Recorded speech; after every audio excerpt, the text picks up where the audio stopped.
Hello, everybody. It's 18th of January 2022, and one more spiritual light is Sorry? 2023. Oh, yeah, I'm still in 2022. Yeah, okay, forgive me. Yeah, so 2023, yes. So, welcome, everyone. Spiritual light starting, and today Nadja is with us. So, good to have you all here. Thank you for your time. I can see people are joining. So while everyone joined, let's go to the introduction. So, Charles, let me start with you because I'm seeing the girls are having some problems with the internet. Yes, Stevan, thank you. Hello, good morning, good afternoon, good evening to everyone. Very happy to be here again to talk a little bit about these particular types of mediumship concerning apparition and transfigurations. So, bonsoir à tous. Merci de votre présence. On va vous parler un peu de médiumnité ce soir, des apparitions et les transfigurations. Good. Miss Gibbons, good evening. Hello, good evening, everyone. Nice to be here again for this another live with a different subject, which is very important for the understanding of mediumship, and that there is nowhere better explanations about apparitions and things than in spiritism that we find. So it's going to be promises to be a really good, informative session. So, boa tarde para todos. Prazer estar de novo aqui, falando sobre um assunto importante, que tem uma boa explicação dentro do Espiritismo, e bem-vindo a todos. Que Jesus nos abençoe. Thank you, my dear. Labas, Nadja. Labas vakaras, labai atsiprašau, buvo triukšmų čia. I'm sorry, there was a little bit of problem with the internet, so I have my phone now. Taip, šiandien kalbėsime apie dvasių pasirodymus, apie transfiguraciją, kaip, kada, kodėl vyksta dvasių pasirodymai. Ir tai bus labai įdomu, tikiuosi, kad jums patiks. Ir jeigu turėsite klausimų, prašom parašykti bet kada. Labas ir enjoy. I'm mixing up everything now. Yeah, now mix Portuguese with English and Portuguese? Okay. We have already spoken a little bit about apparitions and transfigurations in previous lives, but just touched the topic, and I think today we're going to be explaining a little bit more according to Spiritism. Hope you enjoy it, and if you have any questions, just write on the chat and we will try to answer it. Okay, thank you. Well, first of all, I want to ask apologies because I had a problem with the video and I could not download the video. I cannot stream the video. So today we have no video. So I'm sorry. Technical fault, and the problem is the piece behind the keyboard. But while we fix this technical problem here, I promise next Wednesday we will have our video. So my introductory text today comes from the Spiritist Review from March 1859. I haven't read this the Spiritist magazine from that year. When I was reading to do the introduction today, I was amazed. I was amazed. So let's see what I could grasp from the entire text. The phenomenon that is the object of this article has already been communicated to us a long time ago, which is the object is the specifically our topic today, apparitions and transfiguration. And Kardec keeps saying, if we have yet to mention it, it is because it is not our intention to make this journal a simple catalog of facts destined to feed curiosity, an arid compilation without appreciation or comments. Our task would be very easy, and we take it more seriously. First, we address men of reason, those who, like us, want to know things at least as far as we can.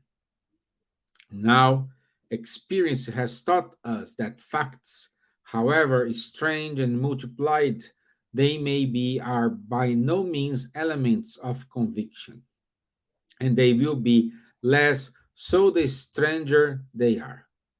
The more extraordinary a fact is, the more abnormal it seems to us, and the less willing we are to give it credit. Hey, Charles, Kardec lucidity here is amazing, isn't it? Kardec keep going. We want to see, and when we see, we still doubt. We distrust illusion and connivance. This is no longer the case when we find a plausible cause for the facts. Every day we see people who once attributed spiritist phenomena to the imagination and blind credulity, and who today are fervent followers precisely because now the phenomena are no longer repugnant to their reason.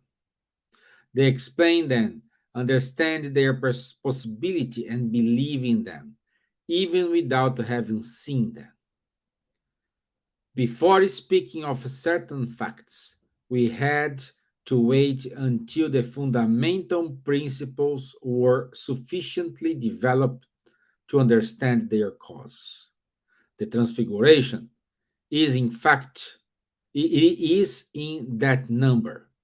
For us, Spiritism is more than a belief, it is a science, and we are happy to see that our readers understand it.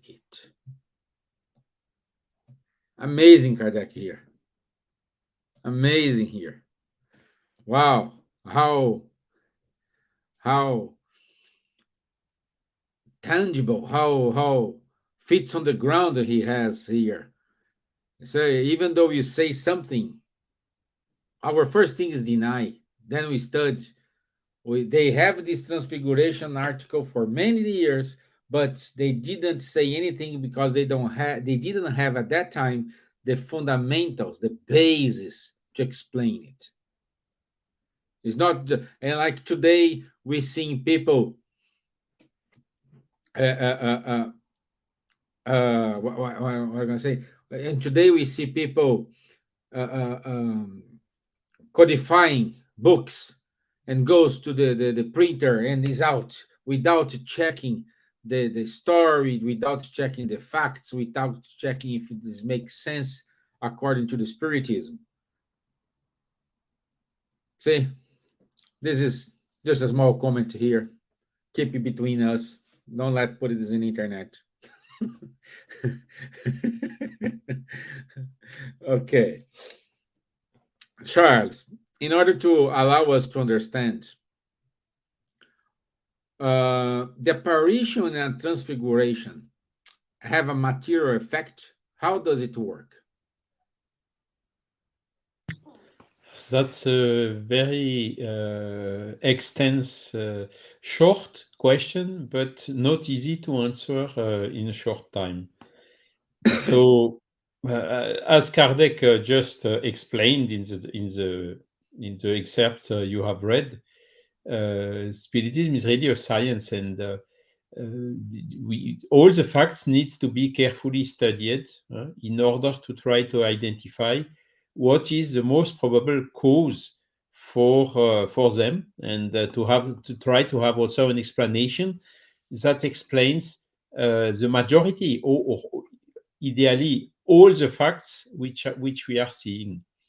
So you mentioned, Stevan, two things. You mentioned apparitions and transfigurations. Okay. So in the case of apparition, the direct answer to your question, is there a material effect? No, not mandatory. It can be, but it's not necessary. Okay. What is an apparition? Is when some person who has generally a mediumistic faculty, the faculty to see the spirits, sees indeed a spirit, okay, or sees someone beside her or whatever. So the first thing, it can be a spirit of someone who already passed away, but it can also be a spirit of someone who is still living. Both cases have been observed several times. And how it works, I will try to make it very short. All the spirits, including ourselves, of course, which are incarnated, have the so-called spiritual body. In Spiritism, we say perispirit, perispirit. Okay, so this is what enables these disincarnated spirits, the spirits which are not incarnated anymore, to be visible. Without these perispirits, they couldn't. It's because the spiritual body is done of matter, as I explained already, but it's not matter in the same format, with the same particles, with the same density as the matter physics is studying scientifically here on the Earth. Okay, the quantum physics, general relativity laws, and so on, are studying the matter. The matter goes from the light, which are photons, it's material, going through all the particles and all the different forms as per the Mendeleev table and as per the table of particles and so on. This is so-called matter. But the spiritual body is not done out of this matter. It is not visible in the normal state. Okay? So to have an apparition, so someone enabled to see a spiritual entity in front of him, for instance, needs some conditions to be gathered. First, the spirit has to work on his spiritual body in order to make it more dense, so that it can be perceived by the seer, the medium. Second, he must also combine somehow. There must be an affinity, a combination between the perispirit of the spirit who wants to appear and the perispirit of the medium who wants to see him. Without this affinity, he will not become visible, albeit all the efforts he can do. So the phenomenon will not occur. And the third thing is the medium. He needs also to be in a kind of a receptive state in order to perceive. And if these three conditions are gathered, the seeing medium can see the spiritual entity in front of him, even in the awake state. It doesn't need to be in trance or something like that.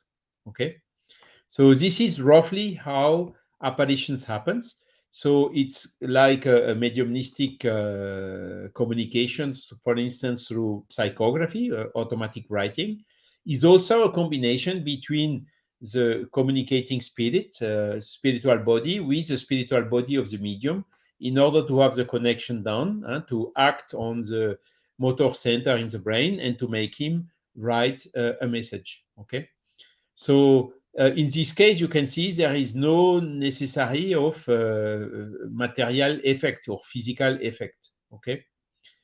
Now these are for apparitions, and there are several examples all along the centuries, even the millenniums. One example I could maybe mention is when Maria Maddalena, how did you say that in English? Silvia? Mary Magdalene. Mary Magdalene. When Mary Magdalene went to the tomb of Jesus, and he was not there anymore, and then she could see Jesus. So this is typically an apparition. Okay, if there would be another person aside Mary Magdalene, maybe this other person would not see Jesus as Mary Magdalene saw it.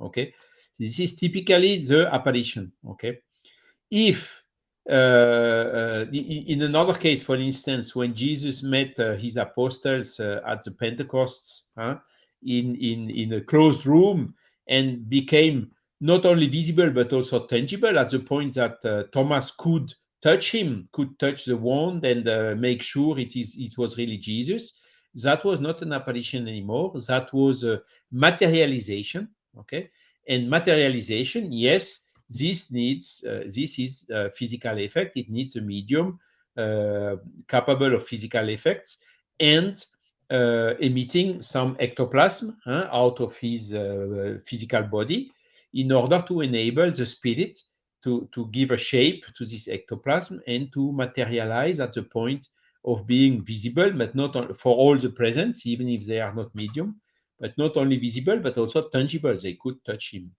Whilst with Mary Magdalene, it was not the case.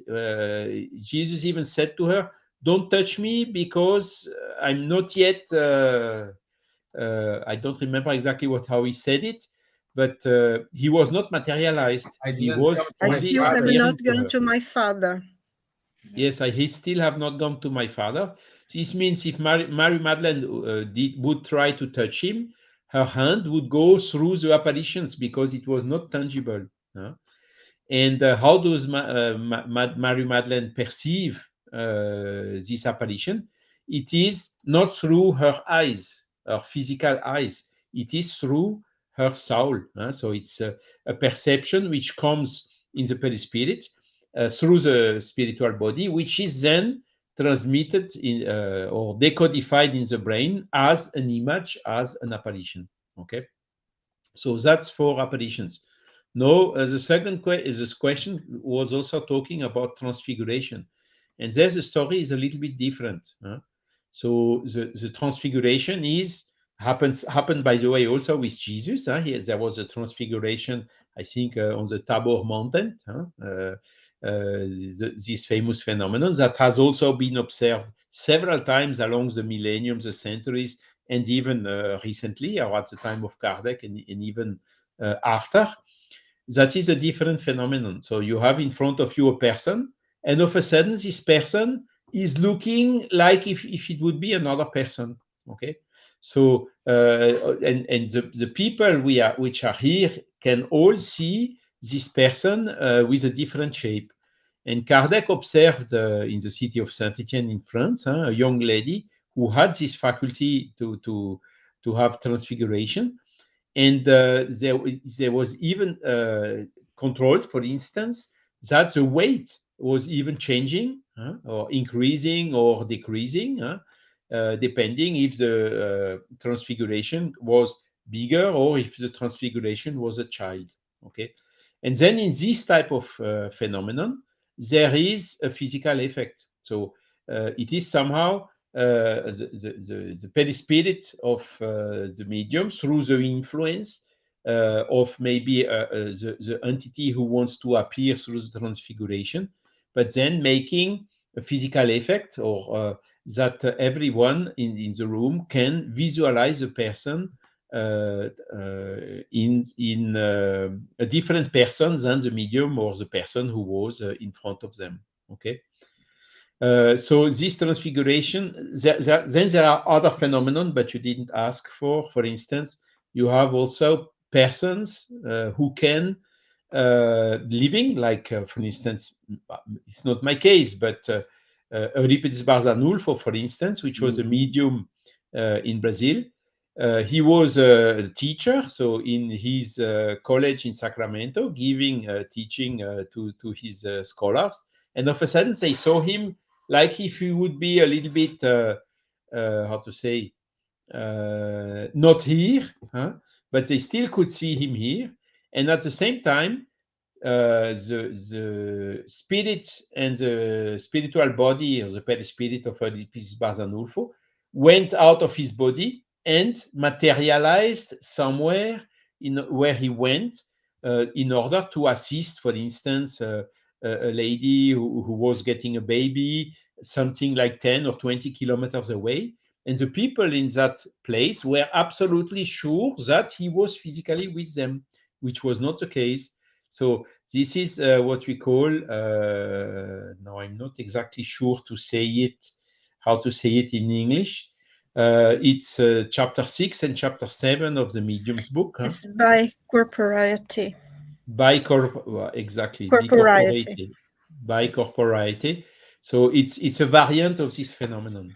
So as you can see, it's not so simple to explain, but I think I stressed the main items, and should there be any question, I will be happy to answer. Thank you for your attention.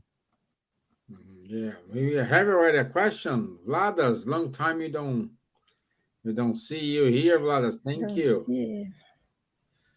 And Vlada's asking, can an obsessed person has his physical appearance, especially his face, transfigured? I think it can happen, yes. As it can happen with a normal person, it can happen with an obsessed person. Absolutely. And in that case, probably the obsessor appearing, okay? Because a person which is suffering from an obsession will hardly be capable, even if this person is medium, to get some communication through another spirit, because the obsessor is really, how to say, like securing, taking power and control of the spiritual and, by way of consequence, the physical body of the obsessed person. So it's very difficult in that state having another spirit, another one, coming and capable of doing a phenomenon. Okay, but it can happen, yes. It's a symbiotic connection, isn't it? When the two are so connected that you can see the face of the obsessor rather than the person, isn't it? So sometimes it is, with the muscles of the face, you can have another shape. Huh? But the real transfiguration is the face is completely changing. So it is somehow the spiritual body, which is making like if it is a mask around the physical body of the medium. Okay, and the spiritual body then gets visible. And this is the real phenomenon of transfiguration. And the more interesting, as I told, is a person which was adult, transfigurated into a child. So the size was smaller, and the weight that they measured was also lower. So this is typically then confirming that there is a material effect involved. But these phenomena are quite rare. They are not so common. Yeah. Okay, good. Thank you, Charles. Thank you very much. You're welcome. So now we can go to Ms. Gibbons. And Ms. Gibbons, your question is, what was the transfiguration of Jesus on the Mount Tabor? Okay. Easy one. Charles explained. I mean, just if I may, before I go into the question itself, because in this medium's book, if you want to study about this phenomenon, in the medium's book, in part 2, the second part in items, chapter 7, you have this thing about transfiguration and items 1 to 2 to 1 to 5. And he explains that transfiguration is a phenomenon that consists in the change of aspect of a living body. In certain cases, it may be simply caused by muscular contraction, which may render the person no longer recognizable. And this is important to understand, like Charles already went through in details, but that what is a phenomenon that it completely changes, and in sometimes it's only the muscles that change and the appearance is completely different. So in a way, the question that Vlad has asked, when a person is under obsession in almost a symbiotic relationship with the obsessor, you may look at them and you see the face of the obsessor rather than the person who's suffering the obsession. Now, talking something more, a lot better, the Jesus in Mount Tabor. This is part of, is in the Gospel according to St. Mark in chapter 9, and it's item 2 to 13. And you also find it in the second epistle of Peter, when he reminds people about what happened. That's Jesus was transfigured. He took John and Peter and James to the mount by themselves, and they saw Jesus change completely. And he says, what Mark says was that he was completely transfigured. His face and clothes became dazzlingly bright. And he became like a radiant white light. He was so amazing. It was like the light of his spirit. And I think in that was the light of Jesus, because he is a spirit of the highest, a Christic spirit of the highest level. So that was his light. And then the apostles, the disciples were with him, saw Moses and Elijah with him. And he was talking to them, but first he transfigured to be able to speak to them. And of course, they were quite afraid. And I think in that sense, with this phenomenon, and I think when sometimes the spirits of light appear, I think this light comes through, because when we see paintings, we always see like an aura. They always paint like an aura behind the Virgin Mary or any saint. And I think because that's the light of the spirit that, the painters are trying to portray, because they see it. And that, I think, is a different situation, because in a way, Jesus was showing his light. He was talking to, and Peter came to him and said, we should have 3 tabernacles done, built here, for you, one for Moses, one for Elijah. And Jesus said, don't say anything to anybody until I have risen from the dead. And that, of course, came more questions, because they were asking themselves, when will you come out from the dead? Jesus was preparing them. And it's interesting, because in almost many situations in the Gospels that we see, when Jesus had something important to show, he would always take the 3 of them. In the Gethsemane, before he was arrested, there was always Peter, John, and James, the 2 brothers, the sons of Zebedee. And this is a very different thing, I think, because in a way it was almost like Jesus was showing his spirit, his very spirit, to them, was his light. He was already pure light. He's pure light already. And one day we're going to get there, aren't we?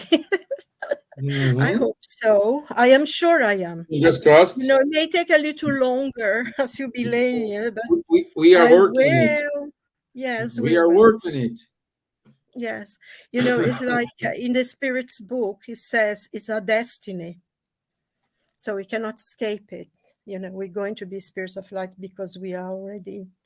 So I think this is a very important, because also an explanation actually that I read, I thought was curious to say to you, is that Jesus, when he was transfigured, his face and his clothes were completely dazzling. And that is an experience that it appears like showing the temporal world with the heavenly world, with the eternal. And Jesus was the connection. Somehow he wanted to show us this connection between the temporal, the passing, the physical body, and the spiritual body that eventually we come to be pure light. And this connection, it was him. I thought that was very, very interesting. And in the epistle of Peter, he was talking about Jesus, and he says, because we saw him, that he, in a way, he was trying to say that Jesus was divine because they saw him transform.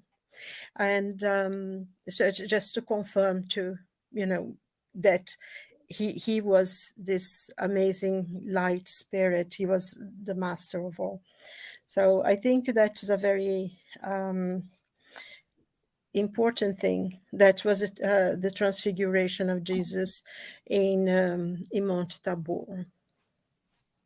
That's it. So anybody wants to ask questions, I think that's it. Good. Well, again, this is a horrible comparison. It was a horrible comparison, but perhaps it is what people understand about transfiguration. I think is the movie Poltergeist, when that lady assumes the face, So can we say that that's it? Okay, forget about the movie things. That let's focus on the phenomena, but that we can say could be a real case of transfiguration. Yes, it is, because, in the explanation of the Spirit's book, it says the phenomenon that consists of the change of the aspect of a living body. And sometimes it's just a muscular change that occurs, is because we know that the perispirit, actually, I think Charles mentioned it, but the perispirit is a spiritual body. It's made of a different kind of matter than a physical body. It's more flexible, it's malleable.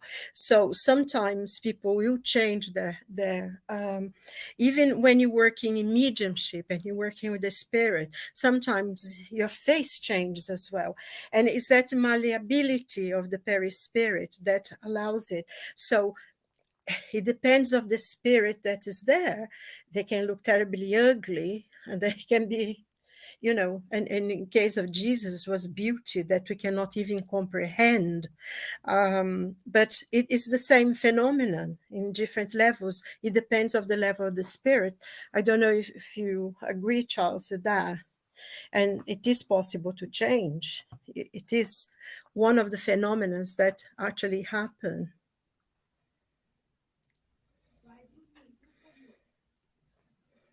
Charles? Yes, sorry, I fully agree, Silvia. Our spiritual body is basically what is shaping our physical body somehow. Huh?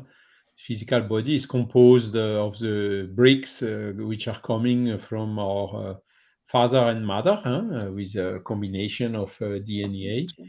But how to say, even the selection of the chromosome XY of the which ovule and which spermatozoid will at the end combine to make it is something which is governed by the spiritual body magnetically. And but now the thing is, when a person is taking a shape of a different person during how to say, a couple of seconds or minutes at the maximum, and then coming back to its normal shape, so the action of the spiritual body on our physical body is not so spontaneous. So it is something on top of it, which changes the appearance during that short period. Okay, but the spirit which is not incarnated, which is in the spiritual world, he can indeed, by ideoplasty, make objects, and also through his the power of his thought, giving his perispirit a different aspect.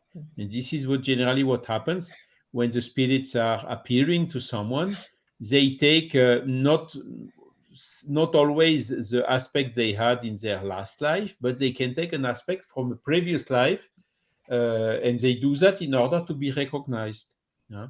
So, and this is just by will.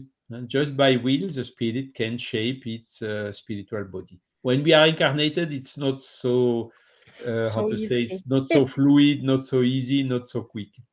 But indeed, well, a lot of illnesses come from the perispirit. If we have, how to say, bad thoughts and so on, it ends up making our physical body ill as well.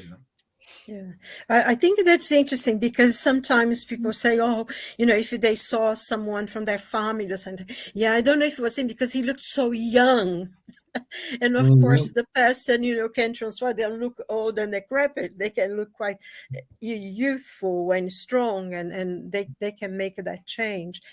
But I think, one thing that you're saying, Charles, sometimes when a person is very bad, in a very bad mood, and they have a lot of negative thoughts, and they are angry with someone, sometimes you see this change. It's like a carcass seems to come out, and even if you pass the person in the street, you don't know them, but you know that they seem to have a mask on. It's almost like there is a part, something in front of them, because we can change. We can change our face as well sometimes. Yeah. That's why it's good to have positive thoughts, think nice things, because then, when you have positive thoughts and you are sort of thinking about good things, it's interesting. You go in a street and everybody looks at you, smiles at you. It's very funny like that. Sometimes there is days that you go out and literally every single person stop and smile, which is good, I think. There are some videos online that you see when people start laughing from nothing in the tube, in the underground, and then everybody around start laughing as well, because that's like laugh and happiness is contagious, because that's the vibration. Called energy and vibration. And if you are in the high level, high vibration, and feeling loved, and sharing your love to everybody else, and then everybody thinks like, oh, okay, yeah, she looks young, or he looks younger, and looks happier, because maybe he's in love or she's in love. That's why she looks so young. And the contrary as well. That's why all this, like people who are mean and angry and violent, they look not beautiful and scary even, and then this is the vibration that they are emanating. So I think that's all about energy as well. Yeah. And before we go into your question, Nadja, I have another question for you. From the sign, I have to ask this because you are here. From the science point of view, what to say for something like this? How we can prove, how we can say on a rational way, okay, this is it, this is happening? Well, according to we have this periodic table of elements, chemical elements. Then we all know from school, hydrogen and oxygen, and all they are organized in a table, and they were organized in a way that they have some space between some elements that we are still discovering. Yeah, and in this table we have like 118 elements so far. But as we all know from the universe now, we know, I think, 4%, and that is known to us, that is in the universe so far. So it's like there's a lot to be discovered and a lot still to be put in this table, probably. And according to André Luiz in his evolution into words, that he, or in the domains of mediumship, I think it's evolution into words, that he says about the elements of the periodic table, and then he says that these elements are the same in the spiritual body and our physical body, but in different vibration state. No? So because we're still trying to discover many things that we don't know and how to explain it. No? So this vibration that we have in our bodies, they are much, much higher in much more the energy is so strong that we cannot measure. No? That's why some people say that, because of the marks in the when Jesus discarnated, and there was a mark. What's the name of this? It came out of my mind now. That they have the face on this oh my God, I forgot the name. Silvia? Is it the Turin shroud? Is it the Turin shroud that you're talking about? They have Jesus in the cloth. Yes. Is the Turin shroud? It's called the Turin shroud. Oh, yes, okay, because it was found in Turin in Italy. Yeah, so that was like there's so much power in it that it got imprinted in the cloth. And when we think about this table, that's why I start talking about the periodic table, is because it contains phosphorus. No? And phosphorus is one of the elements that in contact with oxygen, it shows a little bit of light, the white phosphorus, no?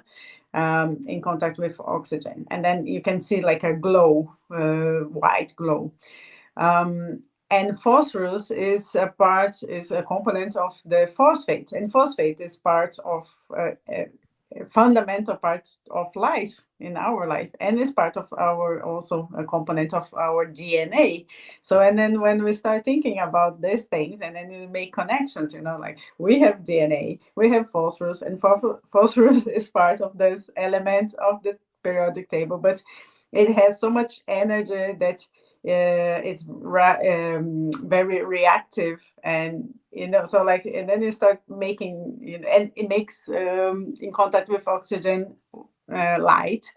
So then you say like, okay, apparitions, manifestations, or materializations, they could have this phosphorus content in our spiritual body and in our physical body. That's why we see spirits, or we see the materialized spirit, because it contains the same elements, but then in different vibration. And because we need this medium to make this connection, and the ectoplasm, because ectoplasm is also our extra physical energy of and from the fluid, universal cosmic fluid. So it's all connected. And for me, it's very interesting, and the more we read about the evolution into words, and it's just like mind-blowing of medicine and physics and chemistry, and it's very, very interesting. I really recommend people to read and reread and make these comparisons. That's why we need to think, not just read and just for reading, or even the spirit's book, a medium's book. There's so much information there that we can read, reread, and get these associations of our daily life. Great. I make sense? Yeah. Did you Yeah, understand, or I went too Yeah. far? But no. I think this is interesting because in what you read, Stevan, you were saying what Kardec was saying, that we still had a lot to learn. And I think nowadays, I mean, you know, you mentioned the André Luiz books, all of them really, you know. No Mundo Maior, it has the thing about the brain that now we are discovering, you know, and they wrote, I think with one paragraph from that book, they wrote a book of 600 pages about the triune brain. So there, you know, as science advances, we will find that things that is in Kardec, is in André Luiz books, you know, we still to learn so much more, because, you know, in the Spirit's book, when he talks about there is no vacuum in space, and how the universe was created with a primitive fluid, a secondary fluid, and all matter was made from the secondary fluid. I imagine that people who were reading that at the time had no idea what he was talking about. And many of the André Luiz books, that they had no idea. And, you know, like when they have this accident and people are there in the accident with these machines on their hands and transmitting to the ones in their hand and showing to the screen, is exactly what's happening now. And he's talking about this in 1940s, you know, so there's so much to learn. And I about the find it pineal fascinating. gland as well. I'm sorry to Oh cut. God, Yeah, yes, the yes. pineal gland is something that is more obvious. Well, still a lot of studies, but you know, Yes. like that time he was talking about it, and now we know that the pineal gland is not just a reminiscence of some part of some gland, but the most important gland that controls all the other glands. So it's like very interesting. And it was 12 years later, after the Missionaries of Light was published, that they actually discovered the hormones that the gland, you know. Melatonin, yeah. So we are so privileged, you know. I feel that we are Yes. very privileged, and we have a responsibility to, you know. Yeah, that's one of the reasons I think we are here in this spiritual light, to inform people, because we are privileged to speak Portuguese and learn, read all these books. And of course, now we are having all these books in English and other languages, but still we have in Brazil study groups of each of the books, and the medical association, also in Brazil, so many different medical associations, spiritist medical associations that study all these books scientifically, and each part. Still a lot to learn, still a lot to discover, still a lot to show to everybody in English. But one of the reasons we're here is to inform people about it. Yeah. Okay. And well, I think you already answered the questions, because one of the questions I had to Nadja is if a spirit can change the appearance. Like, for example, a son show up to mom in a way and to daughter in another way, you know. So how is this feasible? I think depends on it is, yeah, but depends on the level, the moral, spiritual level of the Yeah. spirit. Because if we are still too attached to the matter, and still connected with lower thoughts and this vibrational state, then low vibrational state, then we are not able, capable, or allowed to do it. But if you are in a higher spiritual level, then they can show to us in many forms, good forms, and sometimes to send a message in our dreams, or as apparitions, or but as we can see in dreams most of the time, the perispirit of the spirit. But then, if we are allowed, no, as allowed by God, by the higher level, high evolved spirits, and then we can show ourselves as one of our incarnations. But if we are known as someone else, then to show to this person also a message, to send a message, then we can appear in another form. But I think it's only if we are allowed to as well. We have to have allowance from the higher spirits. But I It's think not one just thing as a well, tradition. Nadja, sorry, No, I beg sorry. your pardon. I thought you had stopped. No. I think That's sometimes also happens as well when a person dies, you know, someone who's very dear to you and you're far away. Sometimes they come to say goodbye. And you yeah. see the person there in front of you and everything, and you have a feeling that person, and then later on you see, oh yes, you know, they died exactly at the time they came to say goodbye to you. So it's Yeah.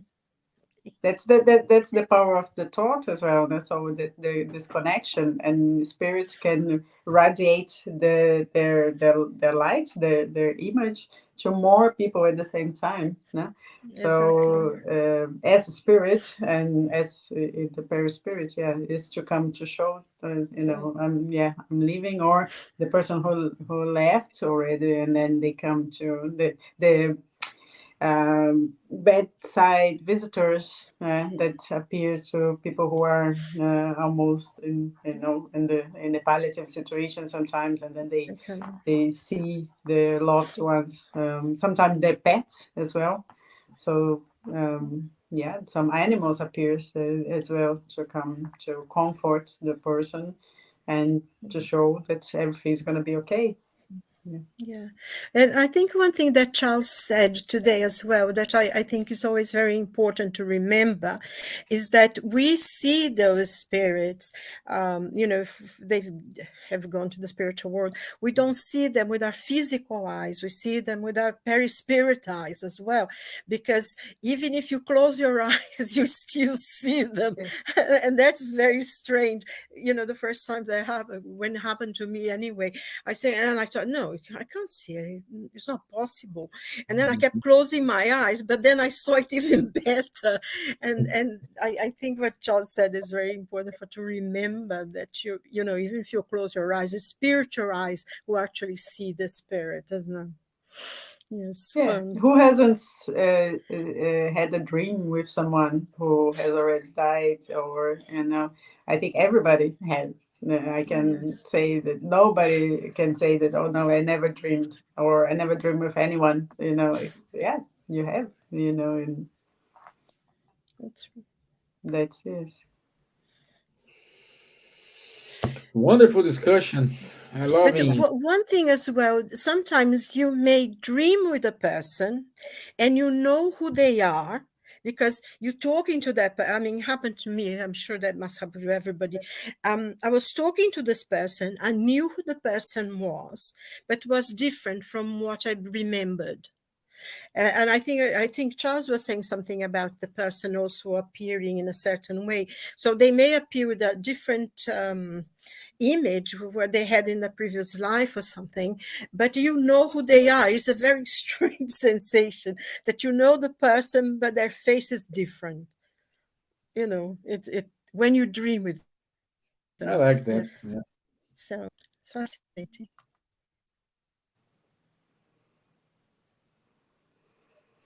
Carol, you want to say something? No, I'm just listening and learning with our two ladies today. A very interesting conversation indeed. Yeah. And Nadja made very well to remember that, how to say, when you have a dream, it's often an apparition, but we are sleeping. We are not in the wake state. And the apparition itself, the real one, is in the wake state. But when we, during our dream, when our spirit with his spiritual body gets free from the body temporarily during the sleep, he can, of course, also see, perceive the spirits around him. And then sometimes keep the memory when he is waking up. The phenomenon is very similar. Yeah, I think I can say also that most people also has seen an apparition. You know, it has seen a spirit. How many times you looked and then you looked again and no, oh, I thought I saw a child there. Oh no, oh I thought I saw an elderly lady. Or it happened to me in a church. It happened to me in a park, and you just like you looked and then you looked again and just like, oh, I thought I saw someone. You know, you can even describe the person or the spirit, and this is an apparition. It's not just Yeah. my imagination, hallucination. How can it be if I never seen this child before or never seen that lady before? Like, Yeah. yeah. So I think it happens to anyone if we start thinking like, oh, or start paying attention to these events as well. And it just, I think, happens to everyone because we are all mediums, Yeah. But I isn't it? think we Yeah. cannot do as well, can't we? I mean, sometimes we can go somewhere. If we're thinking Yeah. about the person, especially if we're concerned about them because they're not well or something, it's almost like you keep thinking about them. Suddenly you almost see them where they are. And so we ourselves can also move because we are also spirits. Yeah. So And also this, um, the same thing I remember now, just when, I was thinking about you, and then the person, rings you or sends you a message, or the next day even, send a message and then or an email or something like that. And then, oh, I was thinking about you, and that's the connection. Yeah, that's yeah, how we get connected as well.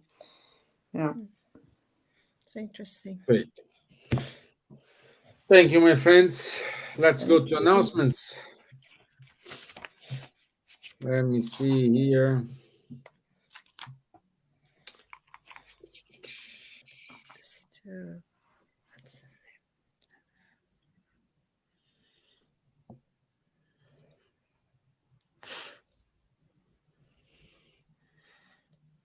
I think this sort of things that we are talking today reminds one of what Shakespeare said, in Hamlet. He said, there are more things between heaven and earth, Horatio, than is dreamt in your philosophy. And all this phenomenon is just beginning to learn about it. Thank God for the medium's book and the spirit's book and contact. Yeah. Okay.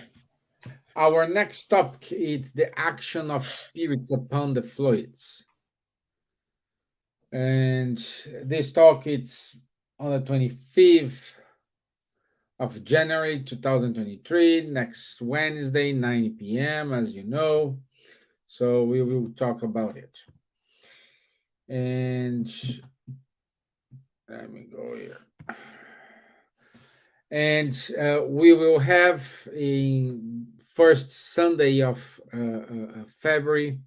We keep going giving the series of talking about Gabriel Delan, and our friend Alexandre Caldini will talk about Gabriel Delany and what he's saying about reincarnation.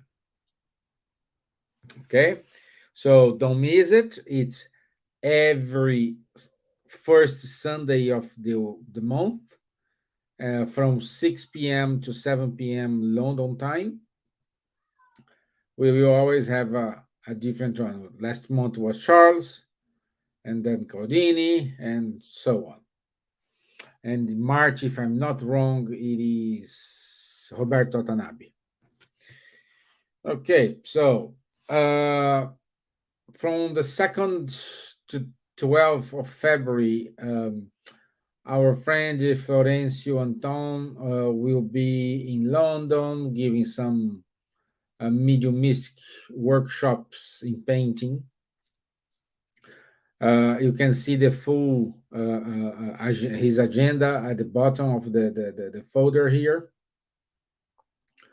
So also he go, yeah, no, so everything is London here. Okay, so He's going to be outside of London as well, Maidenstead. Yeah, in Maidenhead And on the 4th and on the 6th, it's going to be in English. They have interpreters. On the 4th and on the 6th. Yes, because on the 4th you'll be at the Spiritualist Association of Great Britain. Okay. So be it, and Kingston Spiritualist Church as well. They both will be interpreted in English. So if anybody is interested, will be in English. Great, thank you, my dear. Guilherme Diaz, it's going with the study of the book No Solar every other Tuesday from 8 p.m. to 9 p.m. The meeting ID and passcode, it's on popping up on your screen. So if you want to join, no problem.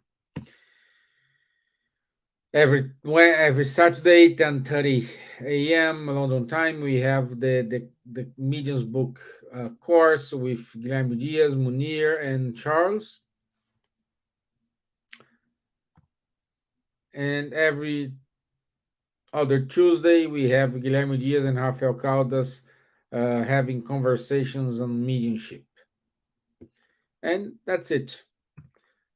That's it for today. Job done. Thank you very much. Thank you all for the presence, for listening, for sharing.